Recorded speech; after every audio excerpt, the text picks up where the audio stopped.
Hello everyone. Hello. I'm very happy to have my beautiful man with me here. And today we are talking about ritual. Yeah, and ritual is something that takes place in a type of like pattern. So you're probably already doing a lot of rituals throughout the day, either consciously or unconsciously. And really, for me, a ritual takes place when I wake up. It's the way I wake up. It's what I do first thing in the morning when I wake up. It's in the middle of the day when I can take a break away from work and really recenter myself and say to myself, oh, how do I feel? Like, where am I at? Am I fully stressed out, or am I calm and peaceful? And what's my intention for the next step? So it's a moment where I can pause and come back to myself, come back to my center, come back to my awareness, and give myself what I need, and lead into the next moment of the day with full presence, full awareness, and even just a little bit of magic. If you want to bring in abundance into the day, into the next moment, then you can have an abundance ritual. It can be anything that you want. And I love what Antosh just said about we're all doing ritual just consciously or unconsciously. And unconsciously, ritual can look like addictions and self-sabotaging habits and patterns. Consciously, what it can look like is bringing the sacred into the mundane and into our everyday life. So we just want to guide you quickly to bring some awareness to ritual in your life. So if you'll just close your eyes, take a deep breath, and start at the beginning of your day. So as you wake in the morning, are you reaching for your phone or starting to list all the things that you need to get done in the day? Or are you being with yourself and starting your day as you mean to go, which we talked into early on in this series, through gratitude for all the things in your life that we're so blessed to have, through loving touch and embodied affirmations. And then when you wake and you start work for the day, let's say, are you just downing that coffee and going straight into work, or are you pausing, breathing, looking at your list of things to do, which we talked about on releasing dopamine day, and then working through your list with ease and calm?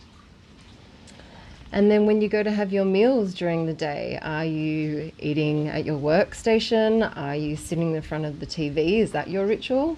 Or are you sitting at the table with the people that you love and giving gratitude for the incredible abundance of food that we have on this planet, for the person who's cooked you the food, for the yummy taste of the food?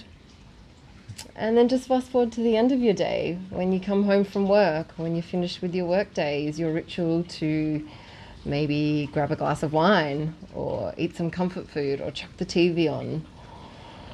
Or do you give yourself the space to shake off your day, maybe play some music, connect loving touch with a loved one, get some nature time, breathe in the air, move your body, to shift from that more masculine doing energy to receptive ease and rest and digest? And then lastly, before you go to sleep, are you falling into bed after watching TV all night? Are you working until you go to sleep, or are you giving yourself a good hour and a half of no screen time, just to come into a easeful rest and digest state and prepare yourself for the dream realm? Beautiful. Thank you. Yeah, so you can see that there's a multitude of moments throughout the day that can be either an unconscious ritual where you repeat the same patterns that you have a stressful project and you just have to get up away from the computer screen and you go have a coffee. How about changing that coffee into like a nice walk in nature and deep breathing? And that can really empower you throughout the day to really take charge of what's going on in your life, instead of acting from a response or addiction to something, or just like a stress relief to something that's really making a change in your life. And one more I'd really like to bring in that ties into Sacred Sexuality video that Chantel and I did yesterday is when you're going to connect and make love with your beloved, are you just going through romantic robotics of what you do every time, which is the kissing, the touching, the turn each other on, the penetration, you know, the end goal? Or are you choosing to light some candles, put on some music, and just sit in front of each other and look into each other's eyes and bring a hand to each other's hearts and connect to all three centers, not just the animal, but the heart and the consciousness, and allow the mystery to unfold so that it looks different every time.